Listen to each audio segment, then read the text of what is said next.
Víctor de Aldama acusa a Pedro Sánchez de encabezar unha banda criminal. Di que era o número 1 e que estaba ao tanto de todo. Aldama asegurou ante o Supremo que o PSOE se financiou ilegalmente e que el mesmo levou mochilas cheas de cartos ao Ministerio de Transportes. Tamén implicou unha trama a muller do presidente do goberno. A Policía Nacional investiga a aparición dun cadáver no interior dun inmoble en ruínas en Vigo. O corpo estaba en avanzado estado de descomposición. Efectivos da Policía e do Imelga traballan para tratar de identificalo e determinar as causas da morte. Alfonso Rueda pon en valor o bo momento do deporte galego e o seu papel como motor social e económico. O presidente da Xunta participou hoxe na entrega de distincións ao mérito deportivo de Galicia correspondentes ao ano 2025. Boas noites, comezamos. Víctor de Aldama rematou esta tarde a súa declaración no Tribunal Supremo. O comisionista acusa o presidente do goberno de encabezar unha banda criminal. Aldama citou negocios inmobiliarios e o petróleo de Venezuela como algunhas das fontes pro financiamento do partido. Desde o Partido Popular afirman que se a estas horas Pedro Sánchez non se querelou contra Aldama e que non inventou o que dixo.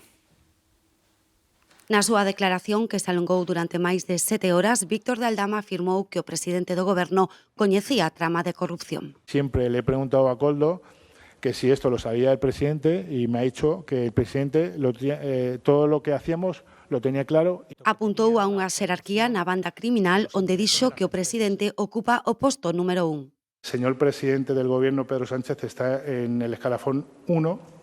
El señor Ábalos es el escalafón 2. Falou dun sistema de financiamento ilegal do PSOE a través de comisións a constructoras as que lle adxudicaban obras a cambio de pagos en efectivo que lle entregaba a Ábalos e Koldo. Si llevaba cantidades más altas, como he llegado a llevar alguna vez, hasta 250.000 euros, lo llevaba en la mochila.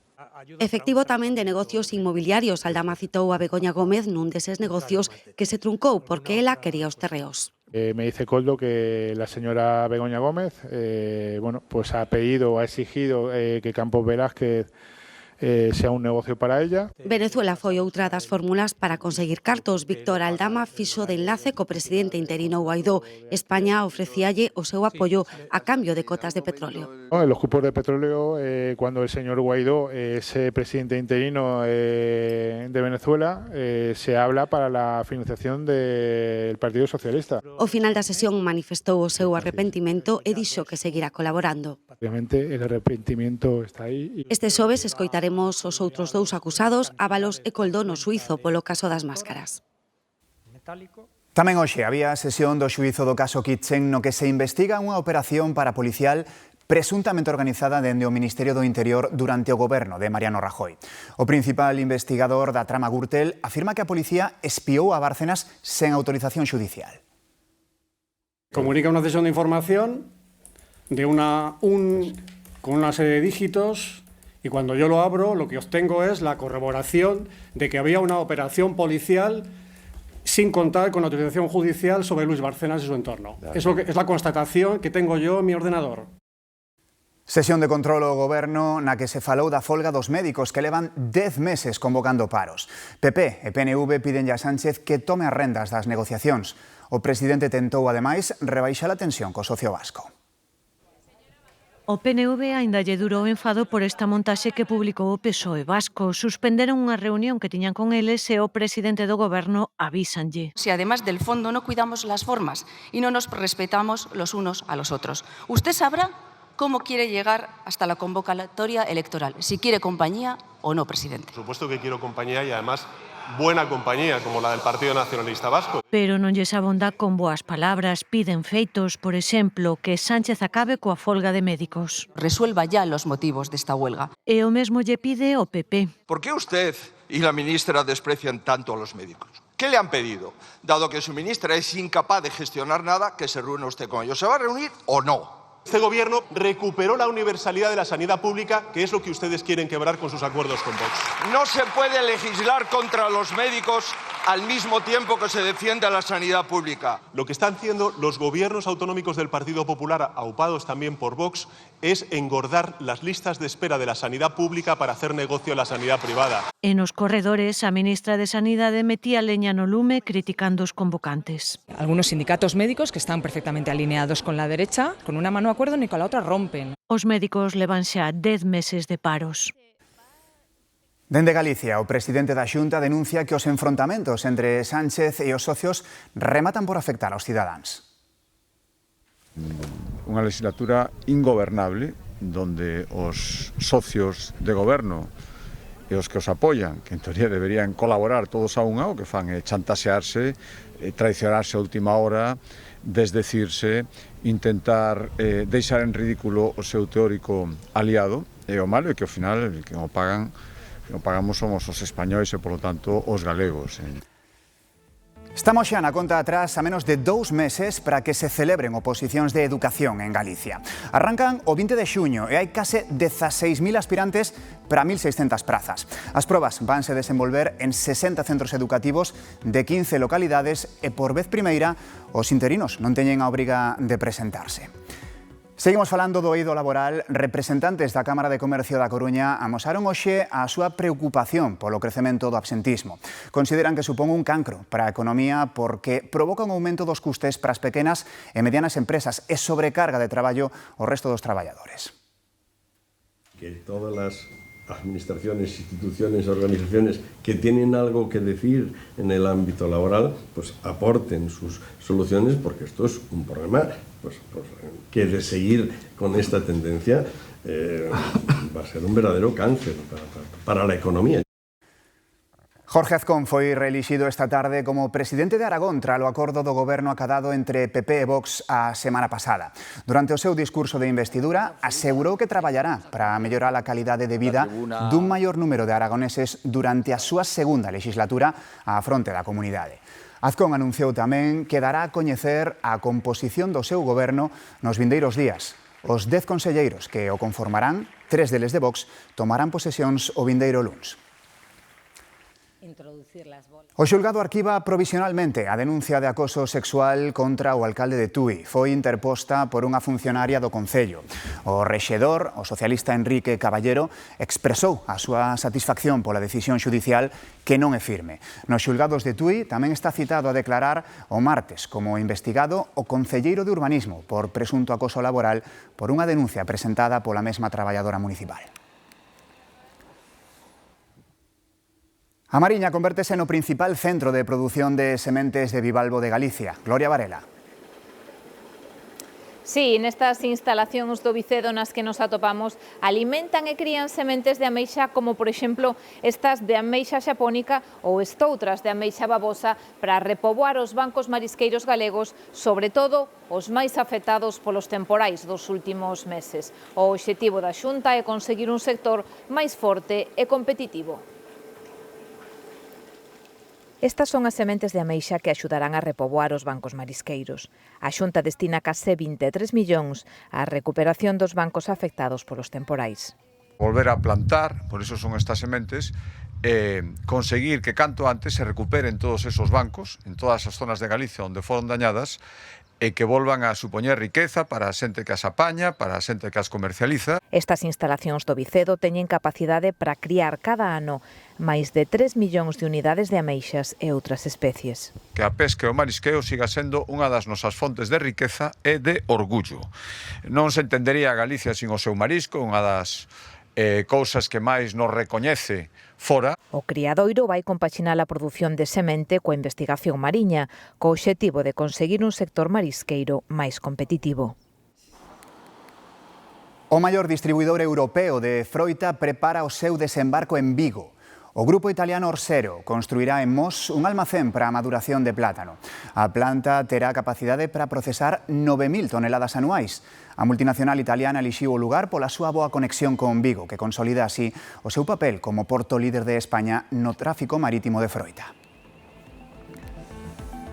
Os prezos seguen subindo, pero cada vez menos. A inflación moderouse 2 décimas este mes de abril. Queda no 3,2% na comparativa interanual. Os prezos seguen por riba do 3% pese ás medidas do goberno para contelos. Os combustibles tiraron do IPC, mentres que baixou a electricidade, que está máis barata ca hai un ano.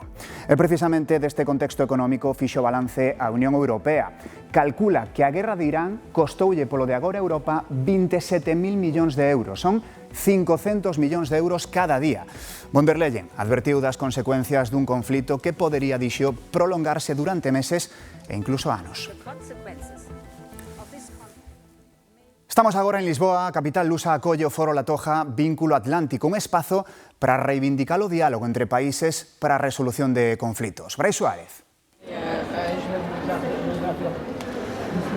Pois sí, nesta ocasión as relacións luso-españolas pasaron a un segundo plano para analizar os desafíos da Unión Europea ante mudanzas fundamentais. Por exemplo, a hostilidade de Rusia ou a belixerancia de Israel e Estados Unidos, que foron moi criticados. A ministra de Defensa española, Margarita Robles, prometeu non esquecerse de Ucraína e insistiu na paz en Oriente Medio. O presidente luso Antonio José Seguro reivindicou o multilateralismo e a diplomacia. Polo xeral, consenso sobre maior integración europea nos mercados de capitais e unha política exterior e de defensa comuns. Mentres Mariano Rajoy e o portugués Paulo Portas defenderon reforzar lazos con socios democráticos tradicionais, o exministro de Exteriores luso Augusto Santos Silva lembrou as ameazas de Washington contra Groenlandia ou a súa actuación en Oriente Medio. Novidades importantes precisamente entre a relación de países e resolución de conflictos. O presidente ruso Vladimir Putin está disposto a declarar unha tregua temporal en Ucraína o 9 de maio para conmemorar o aniversario da fin da Segunda Guerra Mundial. Así o comunicou Donald Trump nunha conversa telefónica que ambos mandatarios tiveron esta tarde. De momento non hai nada concretado. O ano pasado, Putin anunciara unha tregua similar que durou 3 días, pero que non foi acordada entón con Ucraína.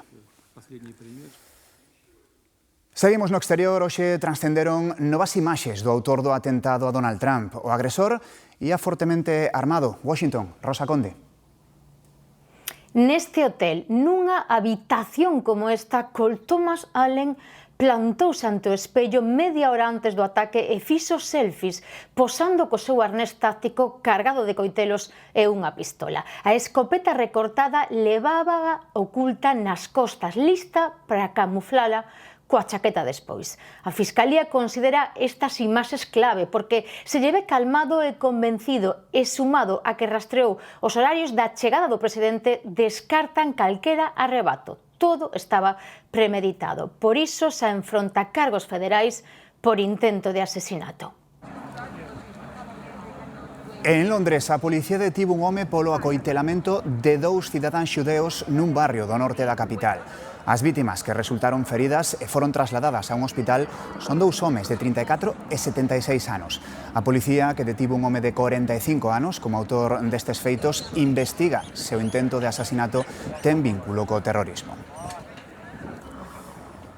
Estamos de novo en Galicia. A policía investiga a morte do mozo de 18 anos no río Gafos en Pontevedra.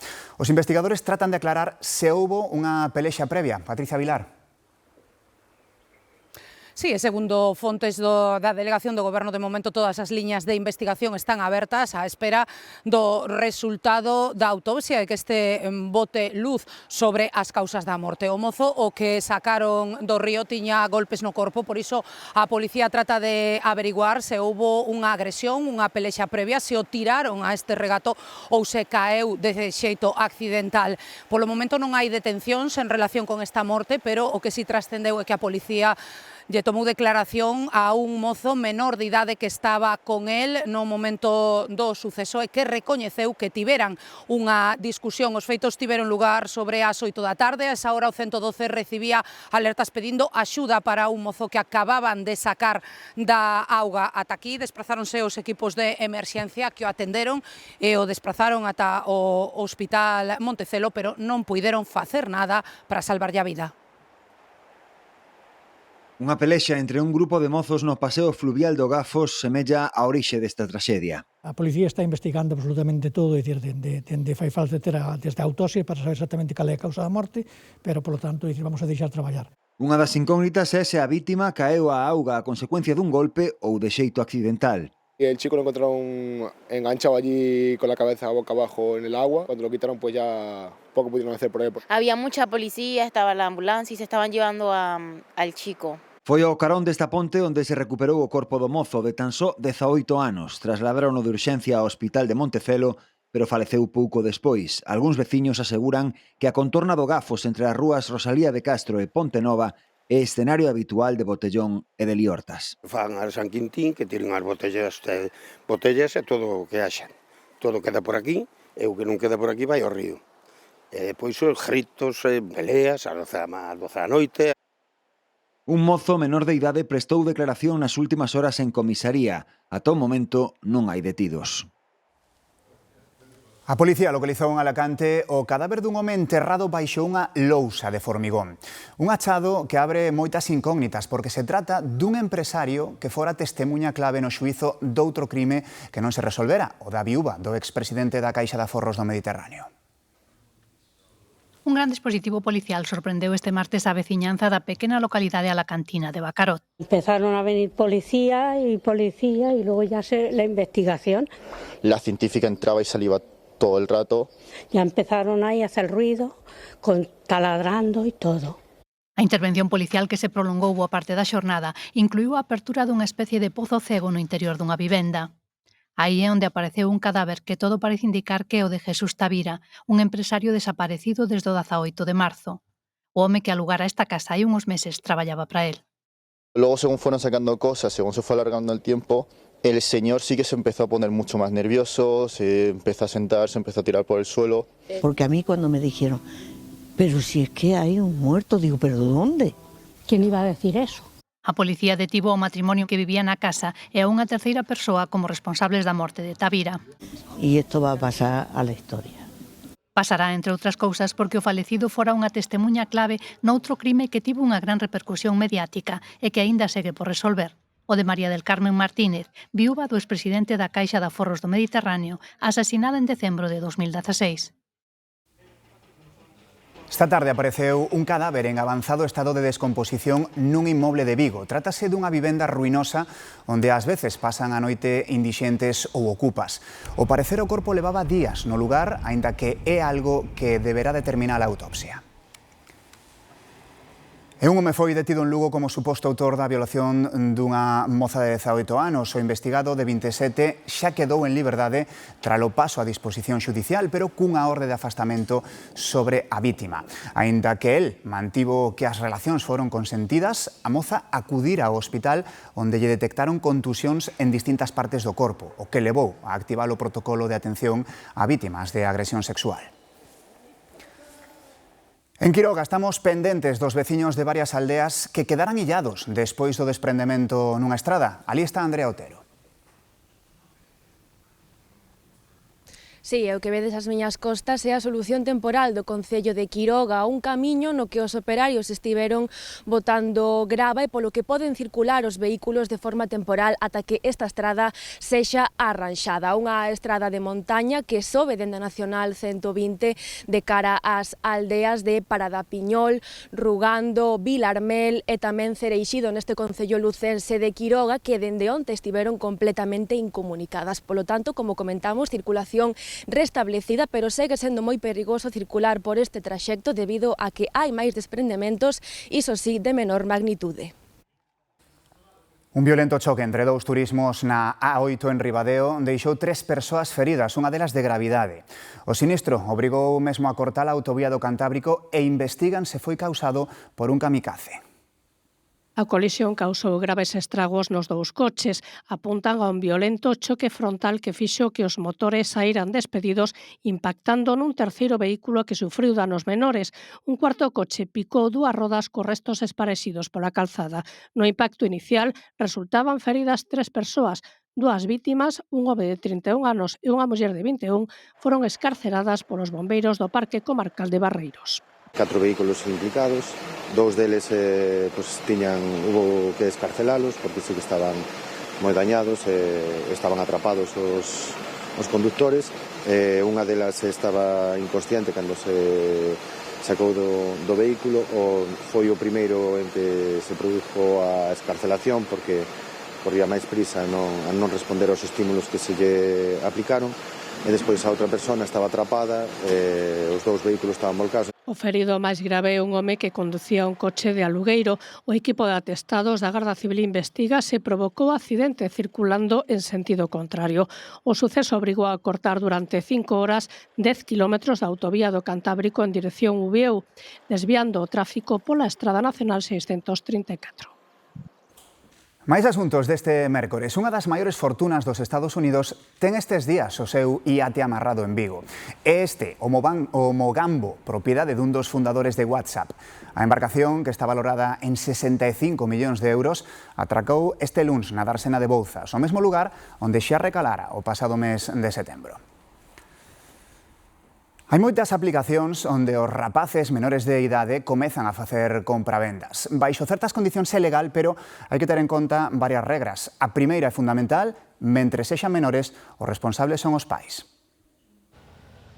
Un centro comercial na Palma da Man. O 79% dos mozos entre 16 e 24 anos fai compras en liña. Moitos empezan coa roupa usada, aínda sendo menores. Comecei sobre os 15 anos, revendendo algunha roupa que compraba en Vigo. Con 19 anos, por gañar un pouco máis de diñeiro de roupa que non utilizaba. Con 16 e hasta hace pouco tamén he vendido alguna cosa. Non sos 15 ou así, 15, 16. As plataformas de compra-venda exixen ser maior de idade para poder abrir unha conta. En teoría, os menores só poden operar baixo supervisión dun adulto. Seguro non me parece, por iso tamén falei cos meus pais para que me axudasen, porque sí que é certo que quedar con xente de 40 anos, por exemplo, para venderlles calquera cousa, pois non. En 2015 o Código Civil deulles aos menores capacidade para contratar emprego só en aspectos da vida corrente propios da súa idade. O que hai que ter en conta sempre é que a responsabilidade civil, é dicir, o daño monetario que ese menor cause, é sempre asumido polos pais ou tutores legales deses menores. Con todo, os que máis compran en liña son os maiores de idade, claro, entre os 25 e os 55 anos. Non é a primeira vez que Inditex elixe un can galego para algunha das súas campañas publicitarias. Se hai un mes o protagonista era Jagger, o gran danés de Culleredo, esta semana que se puxo detrás dos obxectivos foi a pequena Mini. Esta é a súa historia. Isto de Zara cos cans empeza a parecerse xa un idilio e é que a firma galega está lle collendo gusto a isto de incluir mascotas nas súas campañas publicitarias para roupa infantil. E sempre atopa o que necesita sen sair da terra. Se hai un mes coñecíamos a Jagger, o gran danés de Culleredo, que posou para unha campaña de Zara Kids para o mercado asiático. A protagonista é agora Mini. A cadela viguesa era exactamente o que buscaban en Inditex. Buscaban un Cavalier King Charles, co cal contactaron comigo para ver se queríamos entrar na criba, para ver se algunha das miñas cadelas se adaptaba. E foi amor a primeira vista. Tan pronto miraron a Mini, non había a menor duda. Decidíronse por ela e a verdade é que saliu todo moi ben. Mini, Mía e Nala son as 3 xeracións de familia canina que creou Óscar hai 4 anos. Mía e Nala xa traballaron detrás dos obxectivos nunha ocasión cunha influencer. Agora o protagonismo foi para Mini, quen compartiu sesión fotográfica cun bebé da súa mesma idade. Houve unha cousa que me gustou moito e foi que nun momento dado da sesión a nena empezábase a por un pouco nerviosa e de inmediato pararon, ¿no? Dixeron, aquí se para todo, ata que a nena descanse. Respecto aos animais absolutamente o mesmo, un trato exquisito. En Córdoba xa está todo a punto para a celebración da Festa dos Patios declarada Patrimonio Inmaterial da Humanidade. Xardineiras con bugambilias e xeranios de cores dispostos, por suposto, en brancas paredes, reixas e balcóns. Unha experiencia sensorial inmersiva de cor, de aroma e de tradición, da que se pode desfrutar durante a primeira quincena do mes de maio. O Premio Princesa de Asturias das Artes 2026 foi anunciado esta mañá en Oviedo. Otero acuerda conceder el Premio Princesa de Asturias de las Artes 2026 a la cantante y escritora estadounidense Patti Smith. Así o anunciaba o xurado. A cantante, compositora, artista visual e escritora recibirá os seus 79 anos e tras 5 décadas de carreira o galardón no mes de outubro. Nos hoxe queríamos estar ca madriña do punk. Hoxe presentouse no cine Numax de Santiago Así chegou a noite, unha película dirixida por Ángel Santos. O filme xira en torno á historia dun escultor que se instala na costa galega. Así chegou a noite está participada pola Corporación de Servizos Audiovisuais de Galicia. A danza, como forma de expresión cultural, é unha das manifestacións que nos distingue. Desde que o home é home, canta e baila. É algo común a todos os recunchos do planeta. Unha forma de arte que diferencia a uns povos doutros, pero que tamén nos une. Unímonos á celebración do Día Internacional da Danza. Feliz noite. Ata mañá.